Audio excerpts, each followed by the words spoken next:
2025 లేదా 26లో డిగ్రీ లేదా బీటెక్ చదివారా? సాఫ్ట్‌వేర్ జాబ్ కోసం ఎదురు చూస్తున్నారా? అయితే కోడ్ జ్ఞాన్ 100 డేస్ కోర్సులో చేరండి, జాబ్ సాధించండి. నమస్కారం సార్. నమస్కారం అండి. ఎన్ఆర్ఐస్ వాళ్ళకి ఇన్వెస్ట్మెంట్ పరంగా ఇండియాలో ఎలాంటి ఆపర్చునిటీస్ ఉంటాయి? సో ఎన్ఆర్ఐని ఎలా డిఫైన్ చేస్తామంటే 2 వేస్లో డిఫైన్ చేస్తాము. ఒకటేమో ఫెమా నిబంధనల ప్రకారం ఎన్ఆర్ఐని ఒక విధంగా డిఫైన్ చేస్తాము.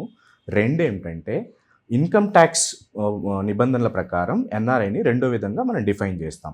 సో ఫెమా ఏం చెప్తుంది అంటే ఎవరైతే ఇండియన్ సిటిజన్ ఇతర దేశాల్లో నివసిస్తూ ఉంటారో సో వాళ్ళు ఎన్ని రోజులు అక్కడ నివసిస్తున్నారో దాన్ని బట్టి ఎన్ఆర్ఐగా క్లాసిఫై చేస్తారు. రెండు ఏంటంటే ఇన్కమ్ ట్యాక్స్ నిబంధనల ప్రకారం మీరు ఇండియాలో కానీ లేదా ఇతర దేశాల్లో 182 డేస్ కన్నా ఎక్కువ నివసిస్తూ ఉండి అలా ఉంటే వాళ్ళని ఎన్ఆర్ఐగా చెప్తారు. ఇక్కడ ఒక చిన్న రిలాక్సేషన్ రీసెంట్గా ఇచ్చారు. For example me taxable income కనుక 15 lakhs అబవ్ ఉంటే అప్ టు 120 days కనుక మీరు బయట రిసైడ్ చేస్తున్నా కూడా మిమ్మల్ని ఎన్ఆర్ఐగా క్లాసిఫై చేయొచ్చు. ఇది ఫస్ట్ పాయింట్. సెకండ్, ఎన్ఆర్ఐకి ఇండియాలో ఎలాంటి ఇన్వెస్ట్మెంట్ ఆపర్చునిటీస్ ఉన్నాయని మీరు చెప్పారు. సో బేసిక్గా ఎన్ఆర్ఐస్ ఇండియాలో ఉన్నటువంటి ఆల్మోస్ట్ అన్ని అసెట్ క్లాసెస్లో ఇన్వెస్ట్మెంట్ చేయొచ్చు. సో ఎందులో ఇన్వెస్ట్ చేయకూడదో అది మనం చూద్దాం. సో బేసిక్గా కొన్ని real estate properties, plantation based real estate ప్రాపర్టీస్లో ఎన్ఆర్ఐస్ ఇన్వెస్ట్ చేయకూడదు. అవి కాకుండా ఎన్ఆర్ఐస్ లైక్ పీపీఎఫ్ అంటారు, పబ్లిక్ ప్రావిడెంట్ ఫండ్, అందులో ఇన్వెస్ట్ చేయకూడదు. సీనియర్ సిటిజన్స్ సేవింగ్ స్కీమ్ అని ఎవరైతే ఏజ్ 60 years దాటి పైబడిన వాళ్ళు ఉంటారో వాటి స్కీమ్స్లో కూడా ఎన్ఆర్ఐస్ ఇన్వెస్ట్ చేయకూడదు.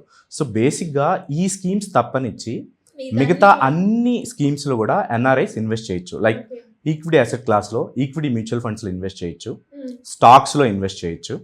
అలా కాకుండా బాండ్స్లో గవర్నమెంట్ బాండ్స్, జీసెక్స్ గవర్నమెంట్ సెక్యూరిటీస్ అయినటువంటి గవర్నమెంట్ బాండ్స్లో కానీ ఎన్సిడీస్ నాన్ కన్వర్టబుల్ డిబెంచర్స్ అంటే కార్పొరేట్ బాండ్స్ని ఎన్సిడీస్ అంటారు, వాటిలో ఇన్వెస్ట్ చేయొచ్చు. ఈటీఎఫ్స్లో ఇన్వెస్ట్ చేయొచ్చు. ఇవి కాకుండా హెచ్ఎన్ఐ పీపుల్కి like PMS portfolio management services like AFs అని ఉంటాయి, other category alternative investment funds. So ఈ అన్ని అసెట్ క్లాసెస్లో ఎన్ఆర్ఐస్ ఇండియాలో ఇన్వెస్ట్ చేయొచ్చు. ఎలాంటి రూల్స్ అండ్ రెస్ట్రిక్షన్స్ ఏమీ ఉండవు. ఓకే, సో ఇవి ఎన్ఆర్ఐస్కి బేసిక్గా ఇండియాలో ఉన్న ఆపర్చునిటీస్. ఇవి కాకుండా ఎన్ఆర్ఐస్ కూడా అదర్ స్పెషలైజ్డ్ ఇన్వెస్ట్మెంట్ ఆప్షన్స్ ఉంటాయి like REITs, real estate infrastructure trusts, InvITs, okay infrastructure investment trusts అని ఉంటాయి. వీటిలో కూడా ఎన్ఆర్ఐస్ ఇన్వెస్ట్ చేయొచ్చు. ఇవి కాకుండా రిటైర్మెంట్కి ఎవరైతే ప్లానింగ్ చేసుకుంటున్నారో వాళ్ళు ఎన్పిఎస్ అని ఒక స్కీమ్ ఉంటుంది, నేషనల్ పెన్షన్ స్కీమ్ అని, ఆ స్కీమ్లో కూడా ఎన్ఆర్ఐస్ ఇన్వెస్ట్ చేయొచ్చు. సో ఎన్ఆర్ఐస్కి ఇండియాలో ఇన్ని రకాల ఆపర్చునిటీస్ ఉన్నాయి. సో ఎన్ఆర్ఐస్ ఇండియాలో ఇన్వెస్ట్ చేయాలనుకున్న వాళ్ళకి బేసిక్గా నేనేం చెప్తానంటే 2 types ఆఫ్ రూట్స్ ఉంటాయి. ఒకటి ట్రెడిషనల్ ఆర్ నార్మల్ రూట్. అక్కడ ఏం జరుగుతుందంటే విదేశాల్లో ఉన్న వ్యక్తులు వాళ్ళ కరెన్సీని ఇండియాలోకి తీసుకొచ్చి ఆ కరెన్సీ ఇండియన్ ఐఎన్ఆర్లో కన్వర్జన్ జరిగి అలా ఇన్వెస్ట్మెంట్స్ జరుగుతుంది. అది ఒక రూట్. రీసెంట్గా 2020 నుంచి ఒక కొత్త రూట్ ఓపెన్ అయింది, అదే గిఫ్ట్ సిటీ రూట్ అంటారు. అది ఫ్యూచర్లో ఎన్ఆర్ఐస్కి one of the best route అనిగా చెప్పుకోవచ్చు. అంటే ఏంటి దాంట్లో ఉన్న బెనిఫిట్ ఎన్ఆర్ఐకి అంటే? సో గిఫ్ట్ సిటీకి నార్మల్ ఇన్వెస్ట్మెంట్స్కి డిఫరెన్స్ ఏంటంటే ఒక లైన్లో క్లియర్గా చెప్పాలంటే నార్మల్ రూట్లో మీరు డాలర్స్ని ఇండియాలో పెట్టుబడి పెట్టాలంటే there is a currency conversion which happens. So మీ డాలర్ని ఇండియన్ రూపీస్లో కన్వర్ట్ చేసి ఆ ఇండియన్ రూపీస్ని మీరు ఇక్కడ ఇన్వెస్ట్ చేయాలి. గిఫ్ట్ సిటీ ప్రొడక్ట్స్లో ఏంటంటే మీరు డాలర్ని డైరెక్ట్గా ఇన్వెస్ట్ చేయొచ్చు. సో ఇండియాలో కానీ ఇతర దేశాల్లో కూడా పెట్టుబడులు పెట్టాలంటే త్రూ గిఫ్ట్ సిటీ. సో మీరు ఎలాంటి కరెన్సీ కన్వర్జన్ చేయకుండా మీ సోర్స్ ఆరిజిన్ కంట్రీ కరెన్సీలోనే మీరు డైరెక్ట్గా ఇన్వెస్ట్మెంట్ చేయొచ్చు. ఇది ఒక అంటే ఎన్ఆర్ఐ అంటే ఎస్పెషల్లీ అందరికి గుర్తొచ్చేది అమెరికా ఒకటే గుర్తొస్తూ ఉంటుంది, వేరే ఇతర దేశాలకు కూడా ఇది వర్తిస్తుందా? యా, ఎనీ కంట్రీ మీరు ఇప్పుడు ఏ దేశంలో నివసిస్తున్నా సో మీరు గిఫ్ట్ సిటీలో ఇన్వెస్ట్మెంట్ చేయొచ్చు. సో ఆ కరెన్సీని మీరు ఐఎన్ఆర్లోకి కన్వర్ట్ చేయాల్సిన అవసరం లేదు. అది ఒకటి.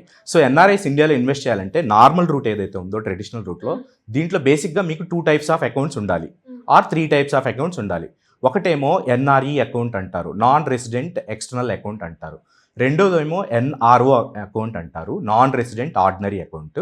థర్డ్ అకౌంట్ వచ్చి ఎఫ్సిఎన్ఆర్ అకౌంట్ అంటారు, foreign currency non resident account అంటారు.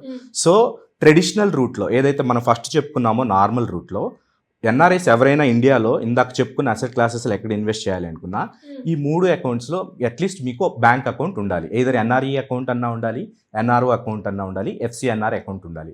ద బెస్ట్ అకౌంట్ ఏంటంటే ఎన్ఆర్ఈ అకౌంట్ అని చెప్పొచ్చు. ఎన్ఆర్ఈ అకౌంట్ అంటే ఏంటంటే మీరు ఏ కంట్రీలో అయితే బయట విదేశాల్లో నివసిస్తున్నారో, ఫర్ ఎగ్జాంపుల్ మీరు అమెరికాలో నివసిస్తుంటే అక్కడ మీకు ఇన్కమ్ జనరేట్ అవుతుంది కదా, శాలరీ ఇన్కమ్ కానీ వాట్ ఎవర్ ద ఇన్కమ్, ఆ డాలర్స్ని మీరు డైరెక్ట్గా ఎన్ఆర్ఈ అకౌంట్లో పెట్టుకోవచ్చు.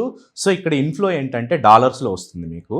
సో ఇన్ కేస్ మీరు ఇక్కడ ఇన్వెస్ట్ చేసిన తర్వాత మీరు ఇక్కడ రిటర్న్స్ని మళ్ళీ మీరు బ్యాక్ టు మీ ఒరిజినల్ కరెన్సీకి మళ్ళీ డాలర్స్లోకి తీసుకెళ్లాలంటే ఫుల్లీ రిపాట్రిబుల్ ఉంటుంది. సో అది ఒక బెనిఫిట్ అని చెప్పుకోవచ్చు. ఎన్ఆర్ఓ అకౌంట్ ఏంటంటే ఎవరైతే ఎన్ఆర్ఐస్కి ఇండియాలోంచి సమ్ ఇన్కమ్ జనరేట్ అవుతుందో, అది ప్రాపర్టీ రెంటల్ ఇన్కమ్ కానీ, ఓకే, సమ్ పెన్షన్స్ కానీ, ఏవైనా అదర్ ఇన్కమ్ ఏదైతే ఉంటుందో ఆ ఇండియన్ ఆరిజినేటెడ్ ఇన్కమ్ని ఉంచుకోవడానికి ఎన్ఆర్ఓ అకౌంట్ ఉంటుంది. ఎన్ఆర్ఓ అకౌంట్ ద్వారా కూడా మనం ఇండియాలో ఇన్వెస్ట్ చేయొచ్చు. ప్రాబ్లం ఏంటంటే ఇక్కడ ఉన్న ఆ డబ్బుల్ని మొత్తాన్ని మళ్ళీ మీరు బ్యాక్ టు ఇండియాకి పంపించుకోవాలంటే ఆ మొత్తం అమౌంట్ సాధ్యపడదు, కొన్ని లిమిట్స్ ప్రకారమే జరుగుతుంది. థర్డ్ ఏంటంటే ఎఫ్సిఎన్ఆర్ అని చెప్పాం కదా, foreign currency non resident account. ఇది ఏంటంటే మీరు ఏ కంట్రీలో ఉండి అక్కడ ఇన్కమ్ సంపాదిస్తారో, ఫర్ ఎగ్జాంపుల్ అమెరికాలో ఉన్న వాళ్ళు డాలర్స్ అయితే ఎర్న్ చేస్తారో ఆ కరెన్సీని అలాగే ప్రిజర్వ్ చేసుకొని మళ్ళీ బ్యాక్ టు హోమ్ కరెన్సీకి పంపించుకోవడానికి చేసుకోవచ్చు.